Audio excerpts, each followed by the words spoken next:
রহস্য যদি জানি, কারণ যদি জানি, কারণ জেনে যদি ইবাদত করি, তাহলে আপনি ইবাদত করাতে বেশি মগ্ন হবেন, খুশু পাবেন, হুজু পাবেন, ইন্টারেস্ট পাবেন, মজা পাবেন। বেশক। কেন আমরা করছি শুনুন। নবী করিম সাল্লাল্লাহু আলাইহি ওয়াসাল্লাম 610 খ্রিস্টাব্দে ইসলাম ধর্ম প্রচার করতে লাগলেন আরব ভূখণ্ডে। তখন কিন্তু ইসলামের দুশমন বেশি, মুসলমানদের সংখ্যা খুব কম। মন দিয়ে শুনবেন, খুব কম। যখন নবী করিম সাল্লাল্লাহু আলাইহি ওয়াসাল্লাম 5 ওয়াক্তে অর্থাৎ ফজর, যোহর, আসর, মাগরিব, এশাতে জোরে জোরে কেরাত করে কোরআন পড়ে নামাজ পড়াতে লাগলেন, কাফেররা, মক্কার কাফেররা, কুরাইশের কাফেররা যখন ওই কোরআন শুনতো, নবীকে গালি দিত, আল্লাহকে গালি দিত, জিবরিল আমিনকে গালি দিত, অকথ্য ভাষা ব্যবহার করত, কোরআন শুনলে তাদের গায়ে আগুন লেগে যেত। তো কোরআন শুনলে তাদের কষ্ট হতো, নবীকে খারাপ ভাষা ব্যবহার করত।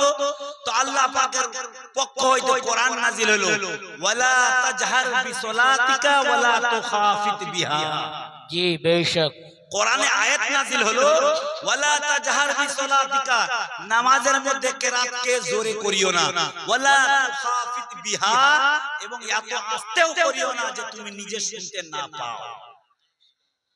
এবার শুনুন, ফজরে কেন জোরে কেরাত? ফজরের সময় কিতাবে লিখছে কাফেররা ভোরবেলা ঘুমিয়ে থাকতো, ঘুম থেকে উঠতো না। এজন্য নবী করিম সাল্লাল্লাহু আলাইহি সাল্লাম ভোরের সময় সাহাবাদেরকে নামাজ করতেন, কেরাত জোরে জোরে পাঠ করতেন। বেশক আমাদের প্রতি জোরে কেরাত করা ফরজ হয়ে গেল। বেশক সুবহানাল্লাহ। যোহরের সময় মক্কার কাফেররা রাস্তায় চলাফেরা করত, কাজ কাম করত, যোহরের সময় নামাজে যদি জোরে কেরাত হয় তারা শুনতে পেত, গালি দিত। তো আমার প্রিয় নবী সাল্লাল্লাহু আলাইহি ওয়াসাল্লাম যোহরের সময় আস্তে কেরাত করলেন। জি, এইজন্য আমাদের প্রতি আস্তে নিঃশব্দে কেরাত করা ওয়াজিব হয়ে গেল, ফরজ হয়ে গেল। আসরের সময় যারা কাজ কাম ছেড়ে বাড়ি ফিরতো, রাস্তা ধারে নামাজ পড়ছেন, কোরআনের ধ্বনি শুনে তারা গালি দিত।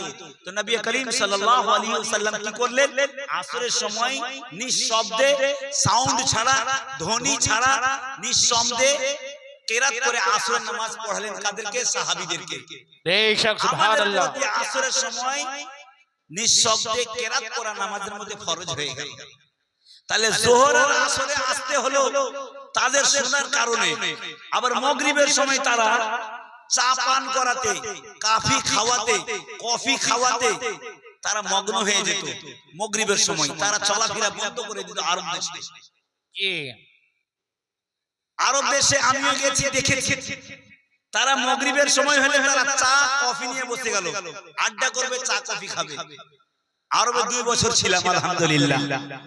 তো আরব দেশে মাগরিবের সময় তারা নিজে নিজে কাজ ছেড়ে বসে যেত। তো নবী করিম সাল্লাল্লাহু আলাইহি ওয়াসাল্লাম মাগরিবের সময় জোরে কেরাত করলেন। তারা তো শুনতো না যে গালি দিবে, জোরে কেরাত করলেন। এই জন্য মাগরিবের সময় জোরে কেরাত করা আমাদের জন্য ফরজ হয়ে গেল। বেশক। আর এশারের সময় তারা তাড়াতাড়ি ঘুমিয়ে যেত, কোরআন শোনার সুযোগ পেত না, তাড়াতাড়ি ঘুমিয়ে যেত। তো নবী করিম সাল্লাল্লাহু আলাইহি ওয়াসাল্লাম এশারের সময় জোরে কেরাত পাঠ করলেন। এইজন্য আমরা নামাজে জোরে কেরাত পাঠ করছি। বেশক সুবহানাল্লাহ। তো কাফিরদের সংখ্যা বেশি ছিল, মুসলিমদের সংখ্যা কম ছিল, এইজন্য এই সিস্টেম করা হলো।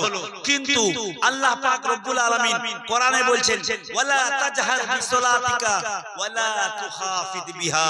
হে কওলে মুহাম্মদ, कौले खुदा, फरमान ना बदला जाएगा, बदलेगा लाख जमाना, मगर कुरान ना बदला जाएगा। बेशक কোরআনে যে হুকুম হয়ে গেছে আজ থেকে 1400 বছর পূর্বে, ওই হুকুমের প্রতি আমাদেরকে আমল করতে হবে।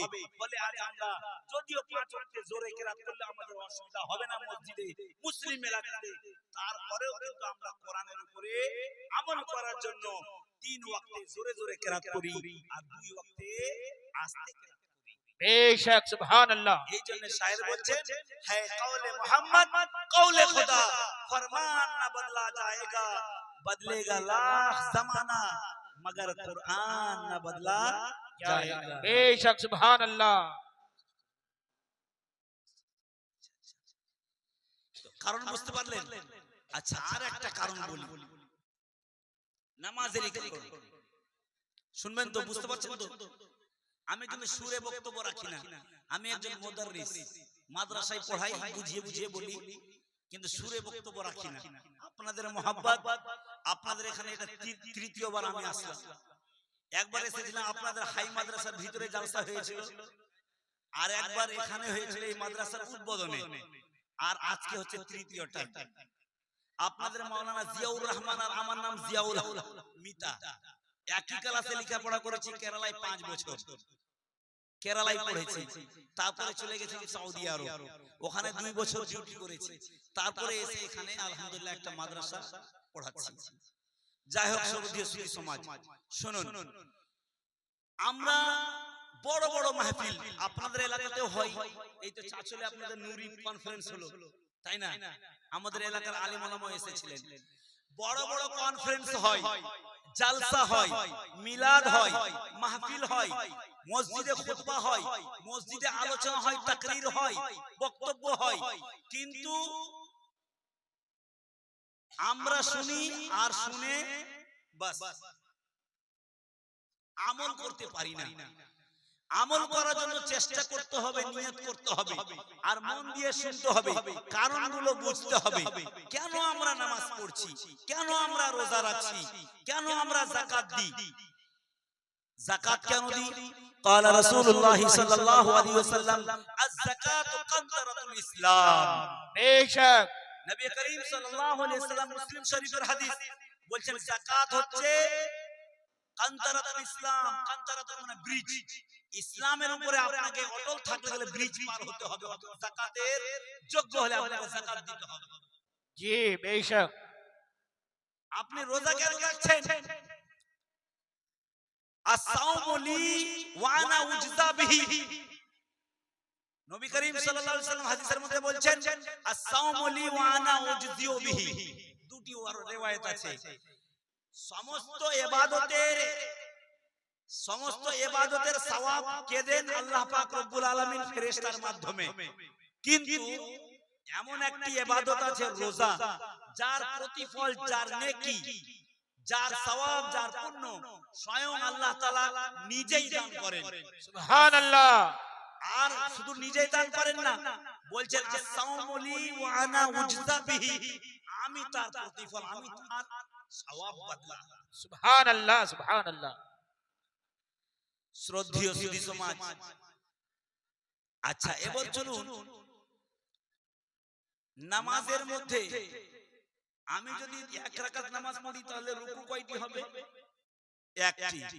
সাজদা কয়টি? দুটি। আচ্ছা রুকু একটি কেন, দুটি কেন হলো না? আল্লাহ পাক রব্বুল আলামিন পবিত্র কোরআনে বলছেন ওয়ারকাউ মা'আর রাকিঈন, রুকু করো রুকুকারীর সঙ্গে, ওয়াসজুদু মা'আস সাজিদিন, তোমরা সকলে সাজদা করো সাজদাকারীর সঙ্গে। তাহলে 1 রাকাত নামাজে একটি রুকু, দুটি সাজদা, 2 রাকাত নামাজে দুটি রুকু, 4টি সাজদা, কেন? কারণ জানেন?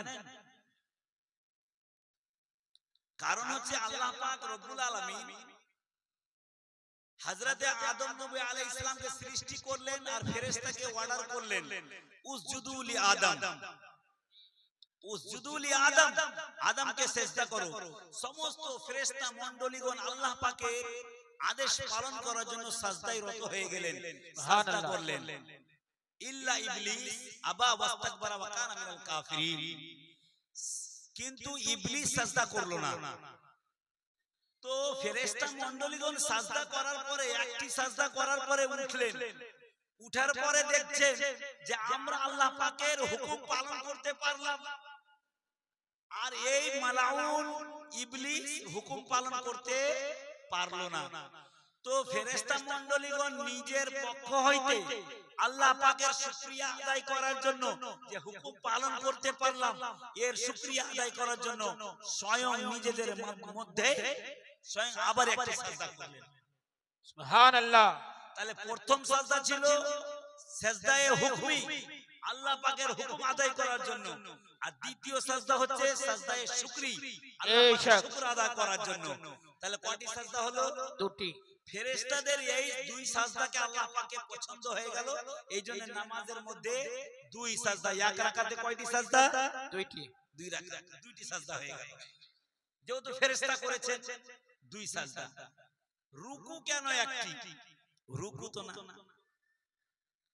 হাদিসের মধ্যে পাওয়া যায় যে আমাদের নবী সাল্লাল্লাহু আলাইহি সাল্লামের পূর্বে যত নবীগণ রাসূলগণ এসেছেন, সমস্ত নবীগণ নামাজ আদায় করেছেন, কিন্তু ওই নবীগণের নামাজে রুকু ছিল না।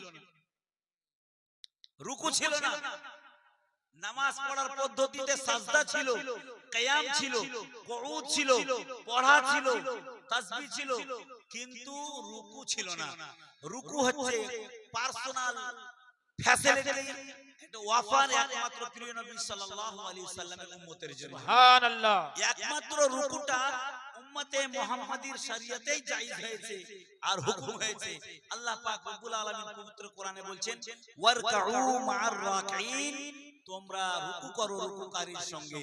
ক্বালা রাসূলুল্লাহি সাল্লাল্লাহু আলাইহি ওয়াসাল্লাম, সাল্লু কামা রাআইতুমুনি উসাল্লি।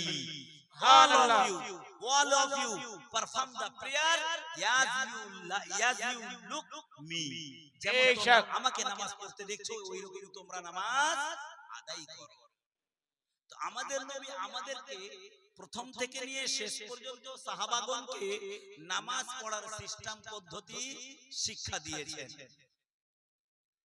আচ্ছা, আমরা নারায়ে তাকবীর, নারায়ে তাকবীর, নারায়ে রিসালাত, নারায়ে